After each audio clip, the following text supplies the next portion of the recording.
Di bawah bayang-bayang mantan kekasih suamiku, aku, seorang istri berhijab, diam-diam menumbuhkan cahayaku sendiri. Ketika cahaya itu bersinar terang, balasan ini membuat mertuaku terdiam syok. Assalamualaikum warahmatullahi wabarakatuh. Kalian dari mana aja nih? Absen yuk, jangan lupa subscribe. Buat yang sudah subscribe, semoga selalu diberkahi kebaikan dan rezeki yang mengalir. Udara pagi di kota kecil kami selalu terasa sejuk, membawa aroma tanah basah dan bunga melati yang merebak dari halaman tetangga. Aku, Amara, baru saja selesai salat subuh, mukena masih membalut tubuhku saat aku beranjak ke dapur. Di sana, sudah menunggu Rifki, suamiku, yang tengah menyiapkan kopi seperti rutinitas paginya. Senyumnya selalu menjadi penenang bagiku, pancaran hangat yang mengusir setiap keresahan. Kami menikah hampir setahun yang lalu, sebuah ikatan suci yang kudambakan sepanjang hidup. Rifki adalah pria baik, santun, dan bertanggung jawab. Dia bekerja sebagai seorang arsitek muda yang sedang merintis karir. Aku mengenalnya melalui sebuah kegiatan sosial, dan sejak pertemuan pertama, aku tahu dia adalah sosok yang tepat untukku. Keluarga kami menyetujui, dan tak lama setelah itu, kami pun melangsungkan pernikahan sederhana namun penuh berkah. Aku, dengan hijab yang setia membingkai wajahku, merasa begitu lengkap di sampingnya. Namun, kebahagiaan itu kadang terasa seperti cangkir porselen tipis. Indah dipandang tapi rentan retak oleh sentuhan yang salah. Retakan itu seringkali datang dari bisikan, dari perbandingan, yang pelan-pelan merayap masuk ke dalam rumah tangga kecil kami. Bisikan itu berasal dari satu sumber yang sama. Keluarga Rifki, khususnya mama mertuaku, Ibu Sari. Awalnya, aku tidak terlalu memperhatikannya. Mungkin hanya sekadar obrolan ringan, batinku. Misalnya, saat aku memasak hidangan favorit Rifki, Mama Sari akan mengomentari, "Ini enak, tapi mantan pacar Rifki dulu, Bianca, dia jago sekali membuat opor ayam. Bumbunya lebih kuat." Aku hanya tersenyum tipis, mencoba tidak memasukkan hati. Aku yakin setiap orang memiliki keahliannya sendiri, dan Bianca mungkin memang berbakat dalam memasak. Lalu, ada lagi saat aku memilihkan baju kerja untuk Rifki. Mama Sari akan datang dan berujar, "Dulu, Bianca selalu memilihkan kemeja warna netral untuk Rifki." Katanya, itu membuat Rifki terlihat lebih berwibawa. Aku hanya mengangguk, lalu tetap pada pilihanku, yaitu kemeja biru langit yang menurutku sangat cocok dengan warna kulit Rifki. Aku percaya pada seleraku, dan lebih dari itu, aku percaya pada cintaku. Rifki sendiri jarang menanggapi perbandingan-perbandingan itu. Ia hanya akan tersenyum kecil kepadaku atau mengalihkan pembicaraan. Aku tahu ia tidak ingin aku merasa tidak nyaman, dan itu sangat kuhargai. Tetapi, jauh di lubuk hatiku, aku mulai merasa sedikit terganggu. Siapa Bianca ini? Mengapa ia begitu sering disebut-sebut di rumah ini, di hadapanku, istri sah Rifki? Kadangkala, papa mertuaku, Bapak Herman, juga ikut nimbrung. Lihat mobil baru tetangga sebelah. Dulu Bianca punya mobil model begitu. Dia memang pandai memilih barang yang bagus, ujarnya suatu sore saat kami sedang duduk di teras. Aku hanya bisa menghela napas. Rasanya, Bianca hadir dalam setiap obrolan, seperti bayangan yang tak kasat mata namun selalu terasa kehadirannya. Aku mencoba untuk bersikap positif. Mungkin mereka hanya belum terbiasa denganku. Mungkin mereka terlalu menyayangi Bianca dulu, dan itu wajar. Aku berusaha memahami, mencoba menempatkan diriku di posisi mereka. Tetapi, ada batasnya. Batas di mana bisikan-bisikan itu mulai mengikis sedikit demi sedikit kepercayaan diriku, kebahagiaanku. Aku mulai membandingkan diriku sendiri dengan sosok Bianca yang mereka gambarkan. Apakah aku kurang cantik? Kurang pintar? Kurang modern? Pertanyaan-pertanyaan itu seringkali muncul saat aku bercermin, melihat pantulan wanita berhijab di depanku. Aku selalu bangga dengan identitasku, dengan prinsip-prinsip yang kupegang. Tapi, bisakah itu bersaing dengan bayangan sempurna seorang Bianca? Suatu hari, saat kami makan malam di rumah mertua, perbandingan itu kembali terjadi. Kali ini tentang pendidikan. Dulu Bianca itu lulusan luar negeri, Amara. Dia sangat ambisius dan punya karir yang cemerlang. Kata Mama Sari, menatapku dengan sorot mata yang sulit kuartikan. Aku hanya bisa menunduk, mengaduk-aduk nasi di piringku. Aku tahu, aku tidak memiliki gelar dari universitas bergengsi di luar negeri. Aku hanya lulusan universitas lokal, dengan pekerjaan sederhana sebagai seorang penulis lepas. Malam itu, setelah pulang ke rumah, aku tidak bisa tidur. Pertanyaan tentang Bianca terus berputar di kepalaku. Siapa dia sebenarnya? Mengapa dia begitu sempurna di mata mertuaku? Dan yang paling penting, bagaimana aku bisa bersaing dengan bayangan yang bahkan tidak pernah kutemui secara langsung? Aku memeluk Rifki yang sudah terlelap di sampingku, mencari ketenangan. Aku tahu, ini baru awal. Perjalanan rumah tanggaku akan diwarnai dengan bayangan mantan kekasih suamiku, dan aku harus siap menghadapinya. Kehadiran Bianca, yang tak pernah berwujud namun selalu disebut, mulai terasa menyesakan. Namanya melayang di udara setiap kali aku berkunjung ke rumah mertua, bahkan kadang di rumahku sendiri saat Mama Sari menelepon. Seolah-olah, Bianca adalah standar emas yang harus kucapai, atau lebih tepatnya, yang tak akan pernah bisa kucapai. Aku mulai merasa seperti pemeran pengganti dalam sebuah drama yang seharusnya tidak ada. Dari cerita-cerita yang kuserap, Bianca digambarkan sebagai wanita yang nyaris sempurna, cantik tanpa celah, berpendidikan tinggi dari universitas ternama di luar negeri, karir moncer di sebuah perusahaan multinasional, luwes dalam bersosialisasi, dan bahkan pandai bergaul dengan keluarga besar Rifki. Ia juga seorang wanita modern, yang kata Mama Sari, sangat cocok bersanding dengan Rifki yang kala itu juga sedang merintis karir cemerlangnya. Dulu Bianca itu sering ikut acara keluarga besar kita, Amara. Dia ramah sekali, selalu membawa buah tangan yang istimewa, ujar Tante Lina, adik Mama Sari, suatu kali saat acara arisan keluarga. Aku hanya tersenyum tipis, mencoba mengolah informasi itu dalam benakku.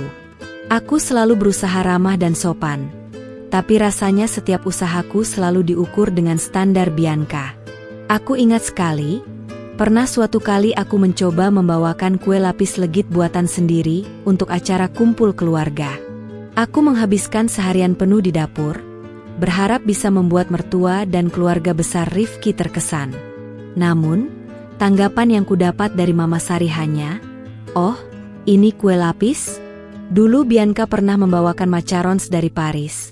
Rasanya jauh lebih enak dan bentuknya cantik sekali. Hatiku mencelos. Rasanya semua usahaku sia-sia belaka. Rifki menyadari raut wajah kecewaku. Ia dengan cepat mengambil sepotong kue lapis dan memujinya di hadapan semua orang. "Enak sekali, sayang. Mama harus coba ini," katanya sambil menyuapi Mama Sari. Meskipun Rifki berusaha membelaku, perkataan Mama Sari tetap terngiang-ngiang di telingaku, meracuni pikiranku. Aku merasa seperti seorang seniman yang karyanya selalu dibandingkan dengan mahakarya seniman lain, dan selalu kalah telak. Aku mulai menghindari topik tentang Bianca, namun sia-sia. Setiap sudut rumah mertua, setiap barang yang mereka miliki, seolah menjadi pemicu untuk mengenang Bianca. Taplak meja ini, Bianca yang memilihkan warnanya dulu. Katanya biar cerah. Atau, ini vas bunga kesukaan Bianca. Dia memang punya selera yang bagus. Rasanya aku berjalan di atas bayangan yang tak berujung, bayangan seorang wanita yang pernah memiliki tempat istimewa di hati keluarga ini. Ada kalanya, aku bertanya pada Rifki tentang Bianca. Bukan karena cemburu, melainkan karena ingin tahu mengapa ia begitu berkesan bagi orang tuanya. Dia memang baik, Amara, dan sangat mandiri, jawab Rifki singkat, menghindari detail yang lebih jauh. Aku bisa merasakan bahwa Rifki juga tidak nyaman dengan situasi ini, tapi ia juga tidak tahu harus berbuat apa. Ia terjebak di antara istrinya dan orang tuanya. Aku mengerti, mungkin ada sejarah yang panjang antara Rifki dan Bianca. Mereka mungkin pernah memiliki rencana masa depan bersama. Tapi, semua itu sudah berlalu. Mengapa masa lalu harus terus dibawa ke masa kini? Mengganggu kebahagiaan yang baru saja kurajut? Aku ingin dihargai sebagai istri, sebagai bagian dari keluarga ini, bukan sebagai pengganti atau pembanding. Suatu malam, aku memberanikan diri berbicara lebih serius dengan Rifki. Sayang, aku tahu Bianca adalah bagian dari masa lalumu. Tapi, perbandingan dari mama dan papa itu, rasanya mulai mengganggu. Aku merasa tidak nyaman. Ujarku, mencoba menahan air mata yang sudah ingin tumpah. Rifki memelukku erat, mengusap hijabku dengan lembut. Aku tahu, sayang. Aku juga tidak suka mereka terus membandingkanmu. Kamu lebih baik dari siapapun di mataku. Kata-kata Rifki memang menenangkan, tapi kenyataannya di lapangan berbeda. Keesokan harinya, saat kami makan siang di rumah mertua, lagi-lagi Mama Sari menyinggung Bianca. Kali ini tentang rencana liburan. Dulu Bianca itu suka sekali ke Bali. Dia tahu semua tempat-tempat bagus di sana. Kalau Rifki liburan dengannya, pasti selalu seru, ucapnya sambil menatapku sekilas. Aku hanya tersenyum kecut. Aku tahu Bali, dan aku juga punya rencana liburan yang seru dengan Rifki. Tapi rasanya, apapun yang kukatakan atau kulakukan, selalu kalah dengan memori Bianca. Aku mulai merasa identitasku sebagai Amara, istri Rifki, perlahan-lahan terkikis. Aku bukan lagi Amara yang percaya diri dengan pilihan hidupnya, yang bangga dengan hijabnya, yang bersemangat dengan pekerjaannya. Aku mulai menjadi Amara yang selalu bertanya-tanya, apakah aku cukup baik? Atau, apakah aku bisa seperti Bianca?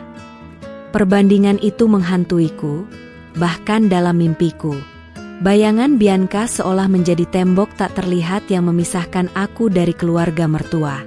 Aku ingin meraih hati mereka, ingin menjadi menantu idaman, tapi setiap langkahku terhalang oleh bayangan masa lalu yang begitu diagungkan. Aku tahu, aku tidak bisa terus-menerus hidup dalam bayang-bayang ini.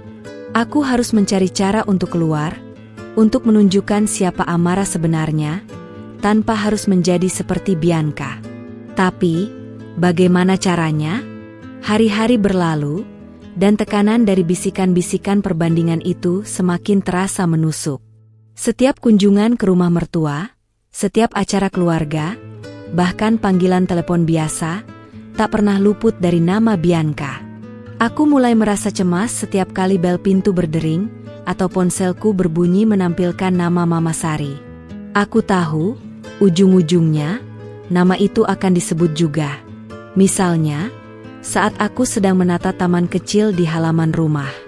Aku sangat suka berkebun, dan Rifki sering memujiku karena tanganku dingin dalam merawat tanaman.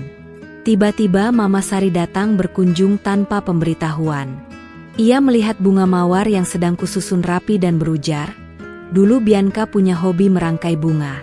Hasilnya sangat artistik. Amara, kamu juga suka bunga ya?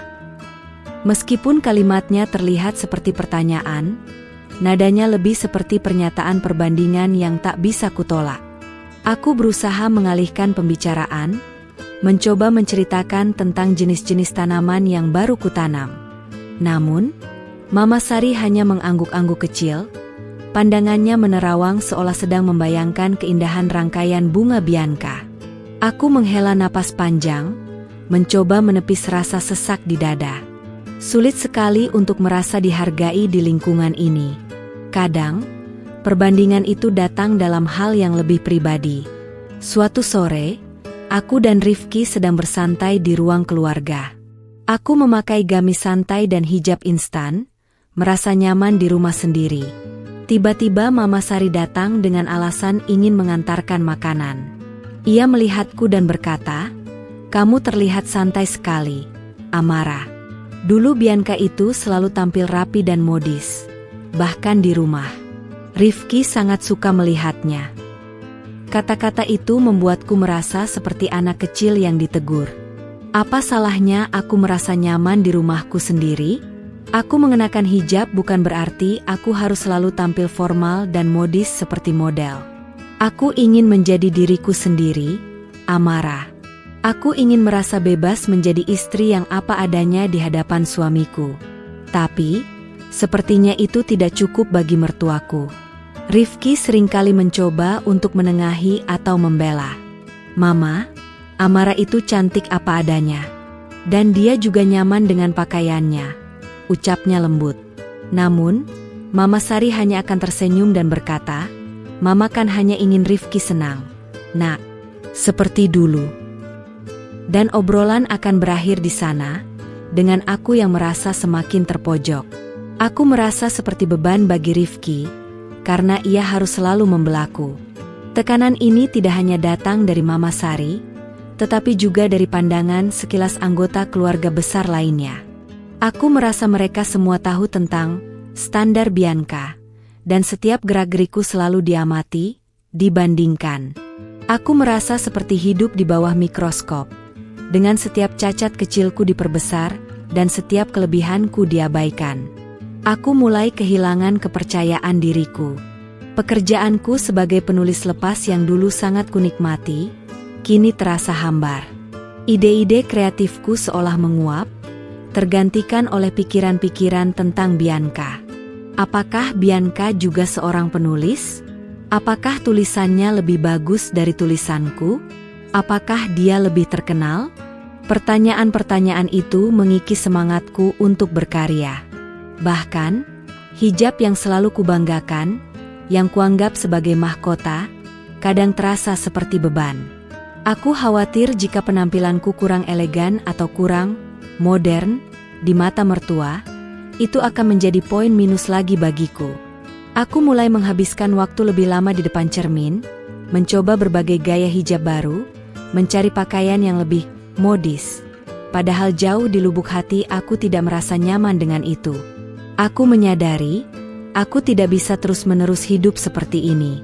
Aku mulai mengisolasi diri. Aku jarang lagi mengunjungi rumah mertua jika tidak ada Rifki.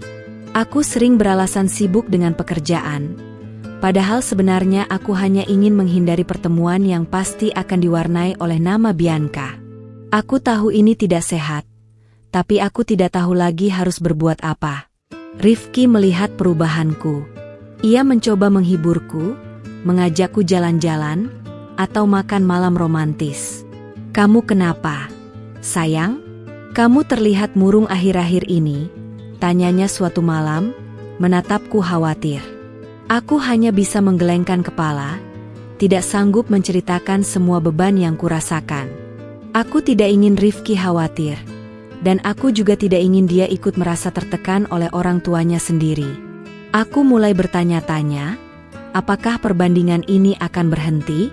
Apakah aku akan selamanya hidup dalam bayang-bayang Bianca? Apakah aku harus berubah menjadi sosok yang bukan diriku hanya untuk mendapatkan pengakuan dari mertuaku? Pertanyaan-pertanyaan itu berputar di benakku, menciptakan badai emosi yang sulit ku kendalikan. Aku tahu aku perlu melakukan sesuatu, sebelum badai itu menghancurkan diriku dan rumah tanggaku. Setiap tetesan perbandingan yang kudengar, setiap tatapan yang mengukur, setiap pujian untuk Bianca, bagai air yang mengikis batu. Perlahan tapi pasti, aku mulai merasa kosong, hampa, dan tak berdaya. Aku mencapai titik jenuh. Rasanya seperti berenang melawan arus yang tak ada habisnya, dan kini tenagaku sudah habis.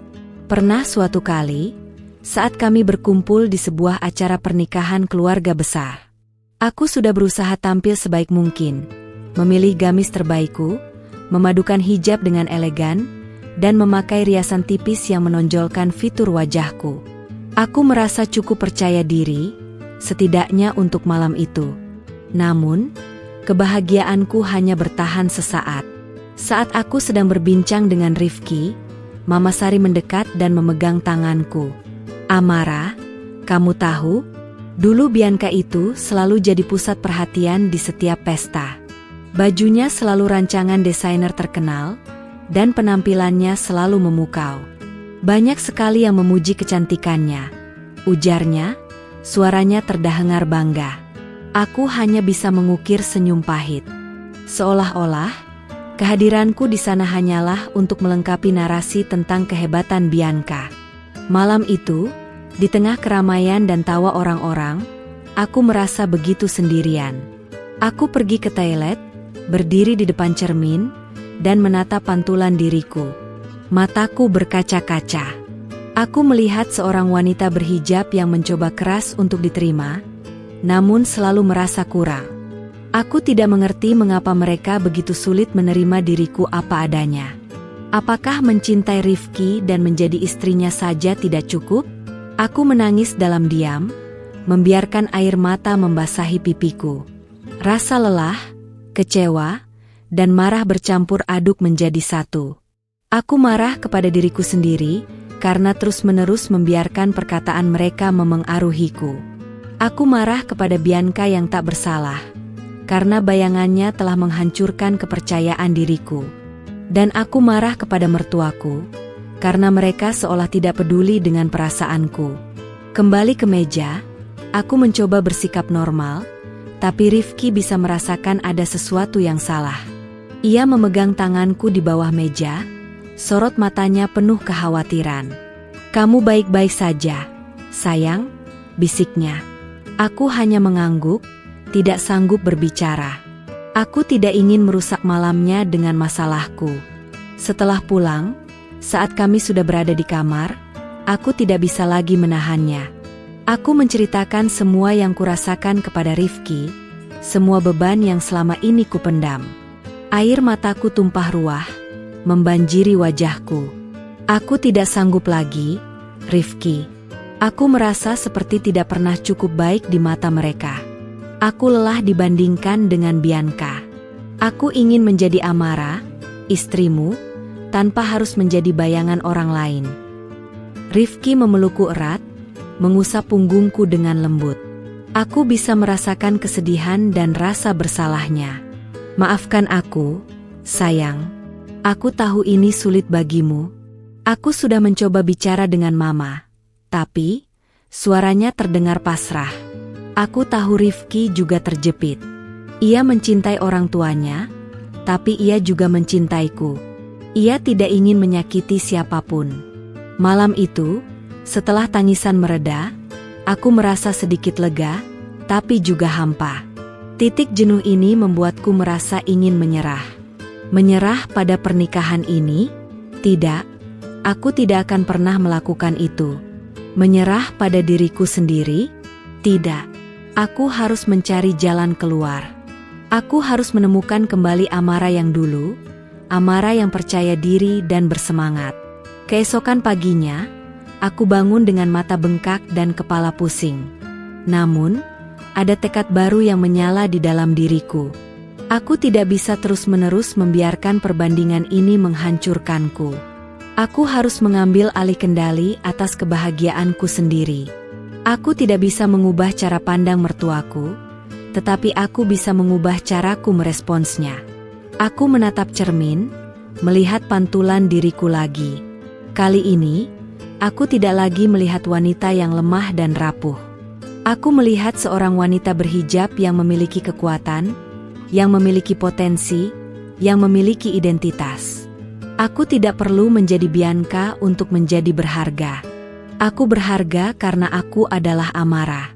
Meskipun rasa sakit dan kekecewaan masih membekas, aku tahu ini adalah awal dari sesuatu yang baru. Titik jenuh ini bukanlah akhir, melainkan sebuah titik balik. Aku harus bangkit. Aku harus menemukan cara untuk menunjukkan kepada mereka, dan terutama kepada diriku sendiri, bahwa aku memiliki sesuatu yang istimewa, sesuatu yang tidak bisa dibandingkan dengan siapapun. Ini bukan tentang balas dendam, melainkan tentang pembuktian diri. Malam yang panjang dengan tangisan dan curahan hati kepada Rifki, ternyata membawa sebuah kesadaran. Aku tidak bisa terus terpuruk dalam lingkaran perbandingan yang tak berujung.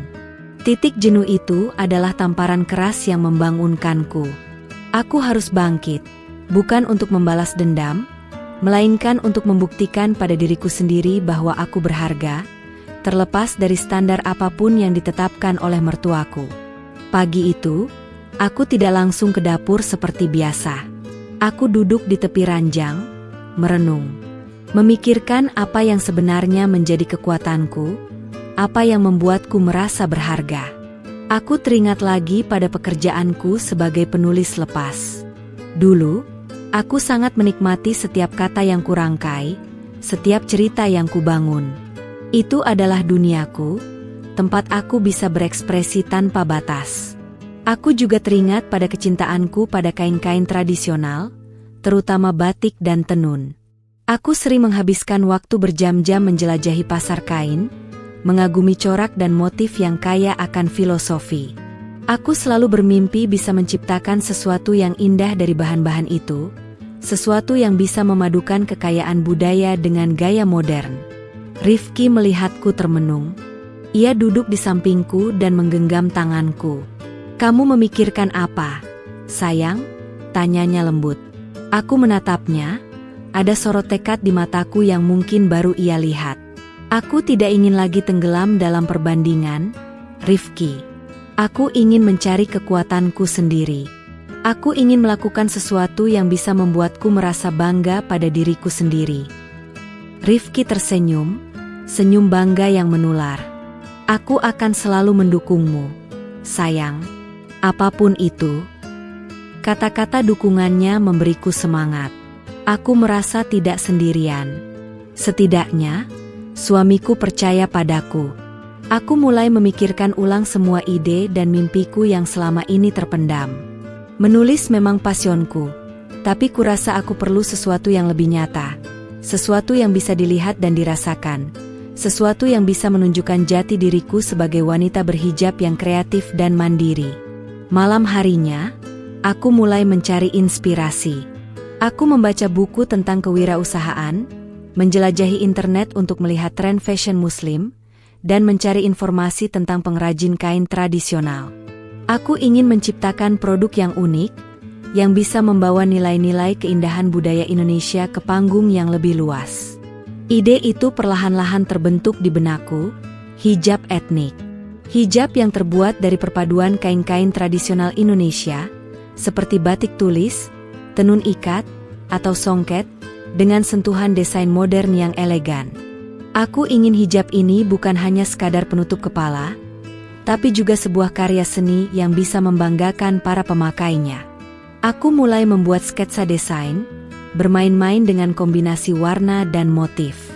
Aku belajar tentang jenis-jenis kain, teknik pewarnaan, dan cara menjahit yang baik. Aku bahkan belajar sedikit tentang branding dan pemasaran online. Semua kulakukan dengan semangat yang membara, seolah-olah menemukan kembali diriku yang hilang. Aku memutuskan untuk tidak menceritakan detail rencanaku kepada mertuaku dulu. Aku ingin ini menjadi kejutan, sebuah pembuktian yang tak terbantahkan. Biarkan mereka terus dengan perbandingan mereka. Aku akan sibuk membangun sesuatu yang akan membuat mereka terdiam. Minggu-minggu berikutnya, rumah kami menjadi seperti studio mini. Aku mulai mengumpulkan sampel kain, mencari penjahit yang bisa mewujudkan desainku, dan belajar memotret produk dengan baik. Aku menghabiskan sebagian besar waktuku di depan komputer, meneliti, merancang, dan belajar. Rifki sangat membantuku. Ia bahkan menawarkan diri untuk membuatkan logo untuk usaha baruku. Tentu saja, ada keraguan yang menyelinap. Apakah ini akan berhasil? Apakah aku punya cukup modal? Apakah orang akan suka dengan produkku? Tapi, setiap kali keraguan itu muncul, aku teringat pada perbandingan dari mertuaku, pada bayangan Bianca yang selalu menghantuiku. Tekadku semakin kuat. Aku harus berhasil. Aku juga mulai berinteraksi dengan komunitas pengusaha muslimah online. Aku belajar banyak dari pengalaman mereka, mendapatkan tips dan saran berharga. Aku merasa ada dukungan dari lingkungan baru ini, lingkungan yang tidak menghakimiku berdasarkan siapa mantan kekasih suamiku. Meskipun aku sibuk dengan proyek baruku, aku tetap menjalankan kewajibanku sebagai istri dan menantu. Aku tidak ingin memberikan alasan kepada mertuaku untuk semakin mengkritikku. Aku memasak, membersihkan rumah, dan tetap berusaha ramah saat mereka berkunjung. Tapi, kini ada perbedaan. Ada semangat baru dalam diriku, ada tujuan yang membuatku fokus dan tidak lagi terpengaruh oleh bisikan-bisikan itu. Aku tahu, perjalanan ini tidak akan mudah. Akan ada tantangan, akan ada kegagalan. Tapi, aku siap menghadapinya. Aku telah menemukan kembali kekuatanku, semangatku, dan identitasku. Ini adalah babak baru dalam hidupku, babak di mana Amara tidak lagi hidup dalam bayangan, melainkan menciptakan cahayanya sendiri. Dengan semangat membara dan tekad yang kuat, aku memulai langkah-langkah awal untuk mewujudkan ide hijab etnikku. Ini bukan lagi sekadar impian, melainkan proyek nyata yang akan mengubah arah hidupku.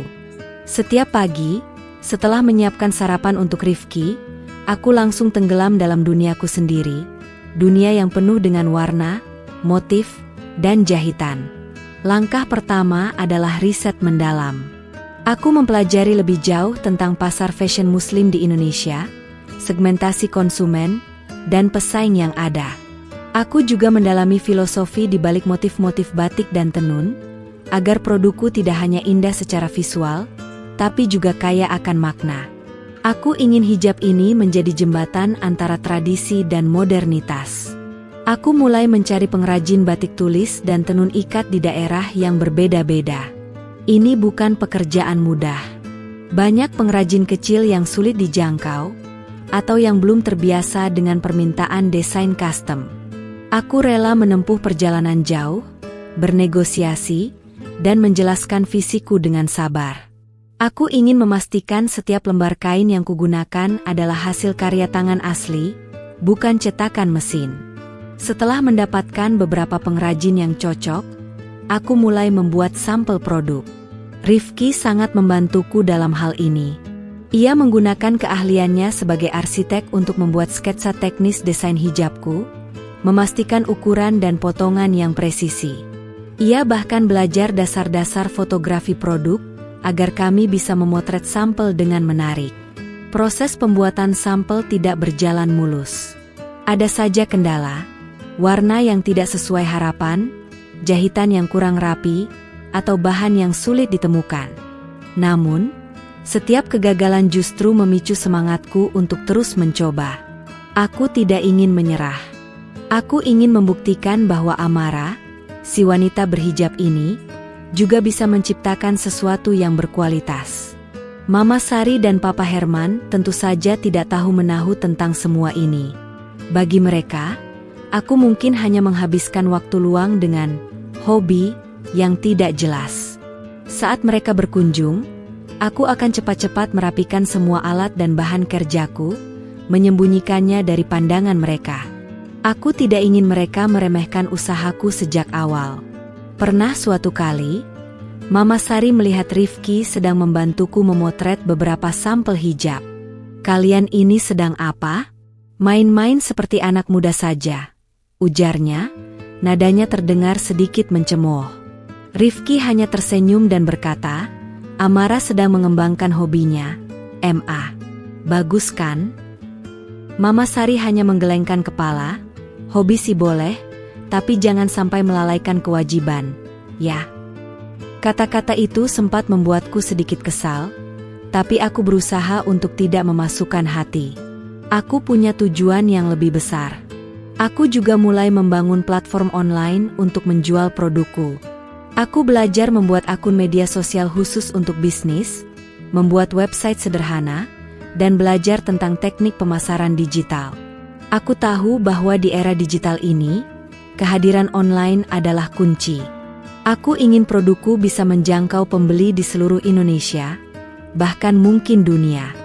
Malam-malamku sering kuhabiskan di depan laptop, belajar dan bekerja. Rifki selalu setia menemaniku, kadang membantuku dengan ide-ide pemasaran, kadang hanya duduk di sampingku sambil membaca buku, memberikan dukungan moral. Kehadirannya adalah pilar kekuatan bagiku. Aku memutuskan nama untuk brand hijabku, Amara Wastra. Wastra, yang berarti kain tradisional, mencerminkan identitas dan filosofi produkku. Logo yang didesain Rifki juga sangat cantik, memadukan siluet wanita berhijab dengan motif batik. Aku merasa bangga setiap kali melihat logo itu. Perlahan tapi pasti, satu persatu sampel hijab selesai. Aku memilih bahan-bahan terbaik, desain yang elegan, dan jahitan yang rapi. Setiap hijab yang kubuat adalah representasi dari diriku, dari semangat dan cintaku pada budaya Indonesia. Aku mulai mengunggah foto-foto produk di media sosial, mencoba membangun engagement dengan calon pembeli. Tentu saja, respons awal tidak langsung meledak.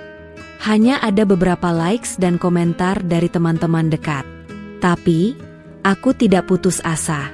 Aku tahu membangun sebuah bisnis butuh waktu dan kesabaran. Aku terus belajar, terus berinovasi, dan terus berusaha. Aku yakin, suatu hari nanti, kerja keras ini akan membuahkan hasil. Dan di hari itu, aku tidak hanya akan membuat diriku bangga, tapi juga menunjukkan kepada mereka bahwa Amara, si wanita berhijab yang diremehkan, punya potensi yang jauh lebih besar dari sekadar bayangan mantan kekasih. Minggu-minggu berlalu dengan sangat cepat. Aku semakin tenggelam dalam dunia Amara Wastra. Setiap pagi adalah kesempatan baru untuk berkreasi, setiap malam adalah waktu untuk merencanakan strategi. Perlahan tapi pasti, bisikan keberhasilan mulai terdengar, meskipun masih samar-samar. Namun, bisikan itu cukup untuk memberiku harapan dan energi baru. Awalnya, penjualan hanya datang dari teman-teman dan kenalan dekat. Mereka mendukungku, memuji desain hijabku, dan bahkan memberikan masukan yang berharga. Aku sangat berterima kasih atas dukungan awal ini. Setiap order yang masuk, sekecil apapun, selalu kuterima dengan sukacita dan kujadikan motivasi untuk terus maju. Aku juga mulai mengikuti beberapa bazar online khusus produk lokal dan fashion muslim. Di sana, produk Amara Wastra mendapatkan perhatian lebih. Banyak pengunjung yang tertarik dengan konsep hijab etnik yang memadukan kain tradisional dengan sentuhan modern.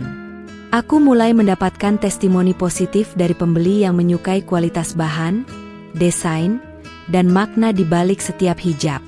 Hijabnya cantik sekali, Mbak Amara, bahan batiknya halus, dan nyaman dipakai. Saya suka sekali motifnya yang unik, tulis salah satu pembeli di kolom komentar media sosialku. Komentar-komentar seperti ini bagai embun penyejuk di tengah gurun perjuangan. Aku merasa usahaku mulai dihargai. Yang lebih menggembirakan adalah, aku mulai mendapatkan order dari luar kota. Pelanggan yang tidak kukenal, yang menemukan Amara Wastra melalui media sosial atau rekomendasi. Ini adalah bukti bahwa brandku mulai dikenal di pasar yang lebih luas. Aku harus bekerja lebih keras untuk memenuhi permintaan, memastikan setiap produk dikirimkan dengan kualitas terbaik. Meskipun demikian, di mata mertuaku, kegiatanku masih sebatas hobi ibu rumah tangga yang sedang gabut. Mereka masih sering berkunjung, dan aku masih harus menyembunyikan sebagian besar aktivitas bisnisku. Aku tidak ingin mereka meremehkan dan memadamkan semangatku yang baru tumbuh. Aku ingin menunjukkan hasil nyata dulu, baru kemudian mereka akan mengerti. Pernah suatu kali, Mama Sari melihat beberapa kotak paket yang siap kirim di sudut ruang tamu. "Ini apa, Amara? Kok banyak sekali kardus?" tanyanya penasaran. Aku dengan cepat menjawab, "Oh, ini pesanan buku untuk Rifki, MA. Dia kan suka membaca." Aku merasa tidak enak karena berbohong, tapi aku merasa belum saatnya mereka tahu. Rifki juga terus memberikan dukungannya. Ia sering membantuku mengemas pesanan, bahkan mengantarkan paket ke kurir jika aku terlalu sibuk. Kamu hebat, sayang. Aku bangga padamu, bisiknya suatu malam, saat kami berdua sedang menghitung pemasukan kecil dari penjualan. Kata-katanya sangat berarti bagiku, lebih dari pujian siapapun. Aku menyadari bahwa keberhasilan ini bukan hanya tentang uang atau penjualan, tapi tentang kebangkitan diriku. Aku kembali menemukan Amara yang percaya diri, yang bersemangat, yang memiliki tujuan. Perbandingan dari mertuaku tidak lagi terasa begitu menyakitkan. Mereka masih menyebut nama Bianca, masih memuji kehebatannya, tapi kini aku bisa mendengarkannya tanpa merasa terintimidasi. Aku punya duniaku sendiri, duniaku yang sedang kubangun dengan tangan sendiri. Aku mulai berinvestasi pada pemasaran yang lebih serius. Aku membuat iklan di media sosial, bekerja sama dengan beberapa influencer muslimah kecil, dan berpartisipasi dalam event-event online yang lebih besar.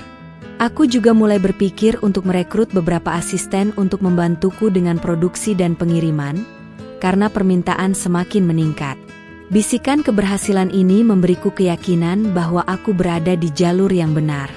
Aku tidak perlu mengubah diriku menjadi orang lain untuk mendapatkan pengakuan. Aku hanya perlu menjadi versi terbaik dari diriku sendiri. Dan itu adalah pelajaran paling berharga yang kudapatkan dari semua perbandingan yang selama ini kurasakan. Tentu, jalan masih panjang. Akan ada tantangan baru, persaingan yang lebih ketat. Tapi, aku tidak takut. Aku punya Rifki di sisiku, dan aku punya keyakinan pada diriku sendiri. Aku siap menghadapi apapun yang datang.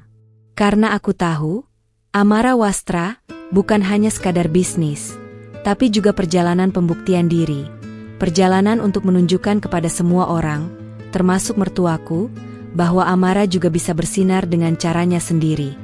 Bisikan keberhasilan yang sebelumnya samar, kini mulai menggaung.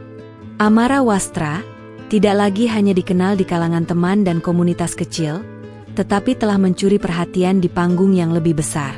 Momentum itu datang jauh lebih cepat dan lebih besar dari yang kubayangkan.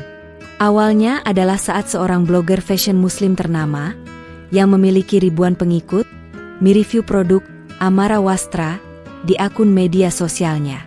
Ia memuji konsep hijab etniku yang unik, kualitas bahan yang premium, dan desain yang elegan. Ia juga menyoroti bagaimana Amara Wastra mampu mengangkat kain tradisional Indonesia dengan sentuhan modern. Dalam semalam, pengikut akunku melonjak drastis, dan inboxku dibanjiri pertanyaan serta orderan. Aku dan Rifki terkejut sekaligus kewalahan. Pesanan datang bertubi-tubi, melebihi kapasitas produksi kami. Kami harus bekerja ekstra keras, hampir tidak tidur, untuk memenuhi semua permintaan.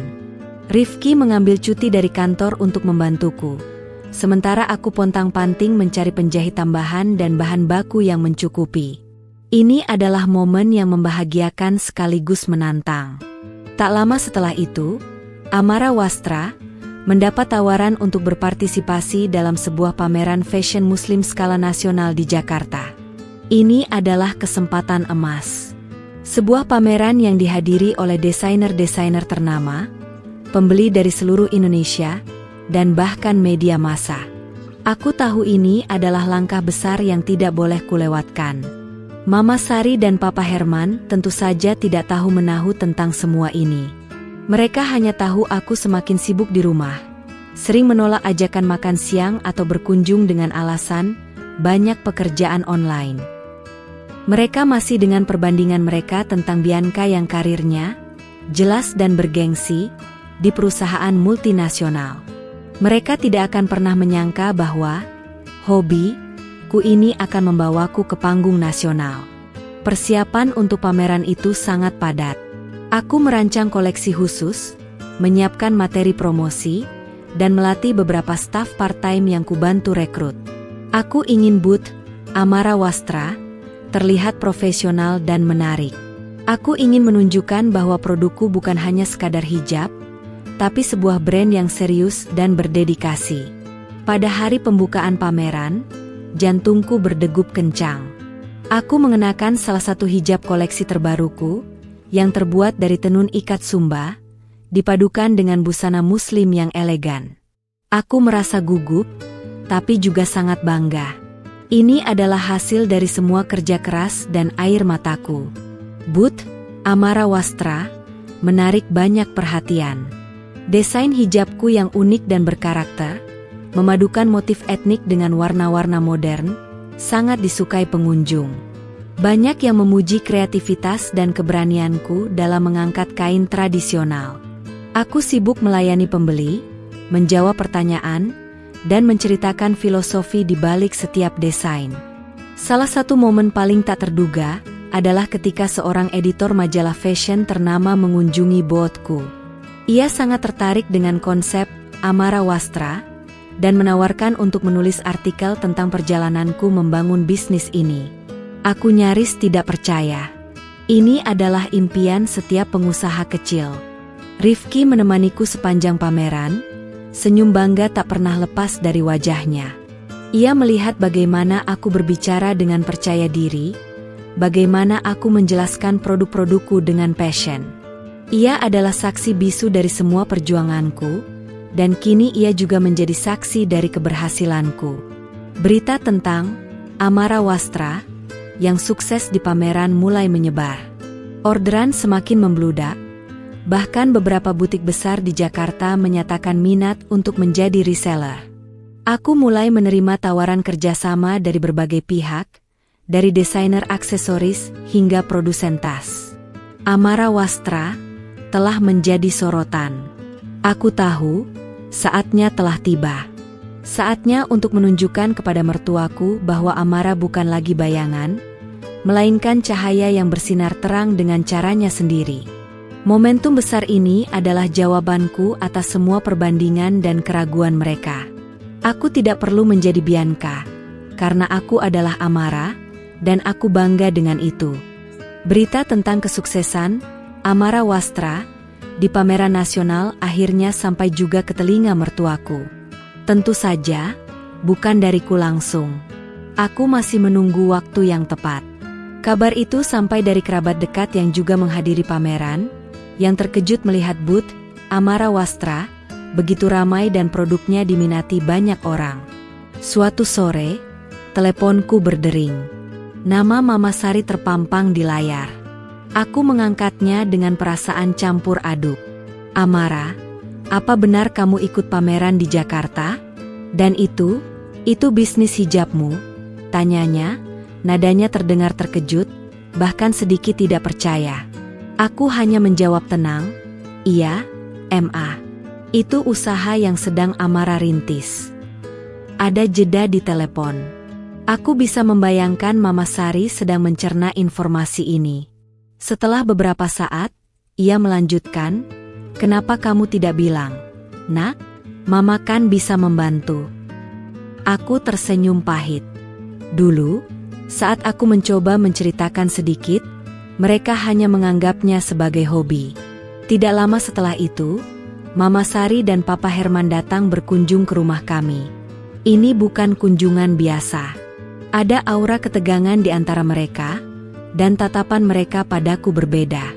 Tidak ada lagi cibiran halus atau perbandingan terselubung.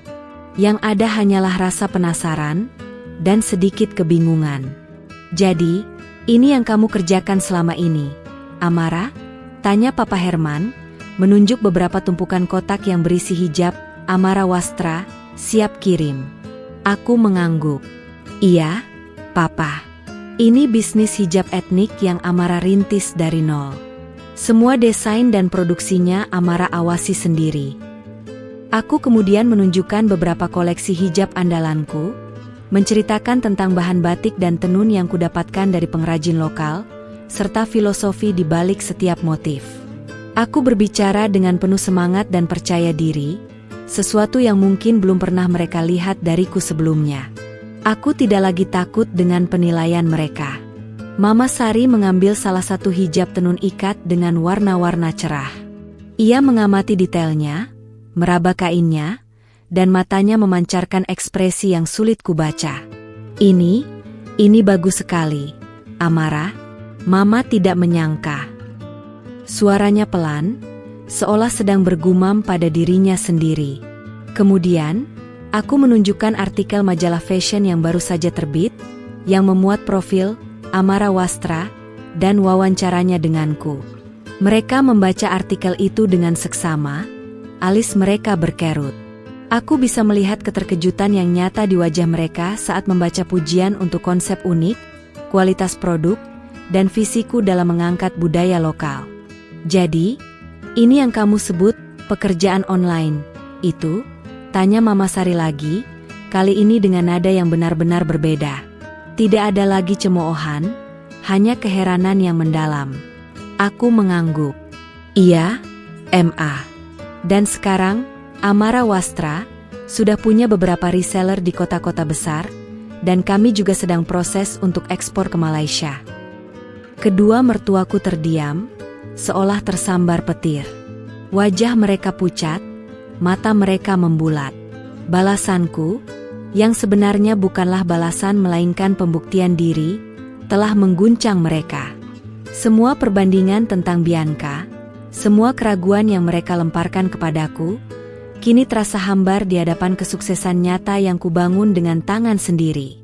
Aku melihat Rifki berdiri di sampingku, tersenyum bangga. Ia meraih tanganku dan menggenggamnya erat, seolah berkata, "Ini istrimu, MA, Pak. Wanita yang kalian remehkan."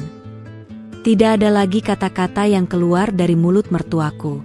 Mereka hanya duduk terdiam, membolak-balik majalah fashion di tangan mereka, pandangan kosong.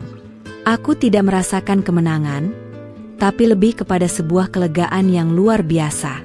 Beban yang selama ini menghimpit pundakku akhirnya terangkat. Aku bukan lagi Amara yang takut dan minder. Aku adalah Amara, pemilik Amara Wastra, seorang pengusaha wanita berhijab yang berhasil mengangkat budaya lokal ke kancah nasional.